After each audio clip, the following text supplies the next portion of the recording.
Hello મિત્રો, સ્વાગત છે બધાનું મારી યુટ્યુબ ચેનલ પર। તો મિત્રો, ગુજરાત ફોરેસ્ટ જે બીટગાર્ડની એક્ઝામ યોજાણી હતી તેની મિત્રો answer key, objective answer key આવી ગઈ હતી અને મિત્રો ફાઇનલ આન્સર કીની વાટ અમે બધા જોઈ રહ્યા હતા। તો મિત્રો ફાઇનલ આન્સર કી ક્યારે આવશે તેના વિશે મહત્વની અપડેટ આવી ગઈ છે અને મિત્રો ટૂંક સમયમાં જે જાહેર થવાની છે આન્સર કી તેના વિશે મહત્વની અપડેટ લઈને આપણે આવી ગયા છે।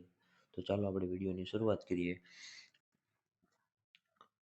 તો મિત્રો સૌપ્રથમ આપણે વાત કરીએ તો જે આન્સર કી બાબતે મહત્વના સમાચાર આવી ગયા હતા તેની અંદર જે ફોરેસ્ટ બીટગાર્ડની અંદર વનરક્ષકની ઓનલાઈન પરીક્ષા બાદ જાહેર થયેલ શિફ્ટ મુજબ આન્સર કીમાં ઘણી બધી ભૂલો હતી અને જે સંદર્ભે ઉમેદવારો 23,000થી પણ વાંધા અરજીઓ રજૂ કરી હતી, જેથી કોઈ પણ પ્રશ્નના જવાબમાં ક્ષતિ ન રહી જાય તે માટે તમામ અરજીઓનું મૂલ્યાંકન કર્યા બાદ 10 થી 20 દિવસ પછી ફાઇનલ આન્સર કી જાહેર કરવામાં આવશે। તો મિત્રો બીજી પણ એક દીપક રાજાણી સર ટ્વીટ કરીને જણાવ્યું તે પણ હું તમને જણાવી દઉં તે શું કહેવા માંગે છે। તો મિત્રો જે બીટગાર્ડની યોજાઈ ગયેલી પરીક્ષામાં આશરે 24,000થી પણ વધુ અરજીઓ આવેલી છે અને ઓબ્જેક્ટિવમાં 15 એપ્રિલ પહેલા આવી શકે છે ફાઇનલ આન્સર કી। તો મિત્રો આ પણ કહે છે 15 એપ્રિલ પહેલા આવી શકે છે ફાઇનલ આન્સર કી।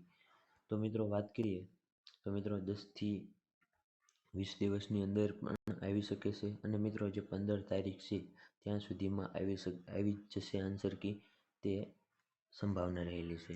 તો મિત્રો આપણે વાત કરીએ તો જે આપણે ફોરેસ્ટની એક્ઝામ જે શિફ્ટ મુજબ આપી હતી તેની અંદર ઘણી બધી શિફ્ટની અંદર ઘણી બધી વાંધાજનક અરજીઓ રજૂ થઈ, તેની અંદર 23,000 જેટલી વાંધાજનક અરજીઓ રજૂ થઈ છે અને મિત્રો કોઈ પણ વિદ્યાર્થીને ક્ષતિ ન રહી જાય, તેને આન્સરમાં કંઈ ભૂલ ન રહી જાય તેનું મૂલ્યાંકન કરવામાં આવશે અને મિત્રો 10 થી 20 દિવસમાં આન્સર કી જાહેર થશે।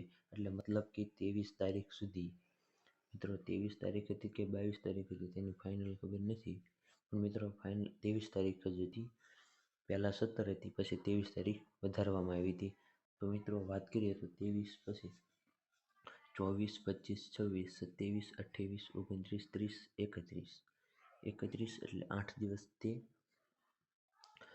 અને તો મિત્રો આમ વાત કરીએ તો તમારી આન્સર કી 10 તારીખ અથવા તો 15 તારીખ સુધીમાં આવી જ જશે અને વહેલા પણ આવી શકે તેવી પણ સંભાવના રહેલી છે।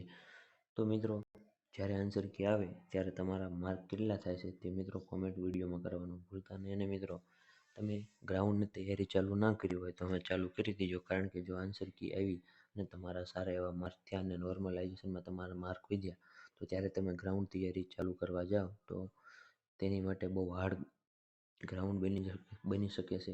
તો મિત્રો તમે તમારું ગ્રાઉન્ડની તૈયારી હવે ચાલુ કરી વાળજો સારા માર્ક હોય તેને।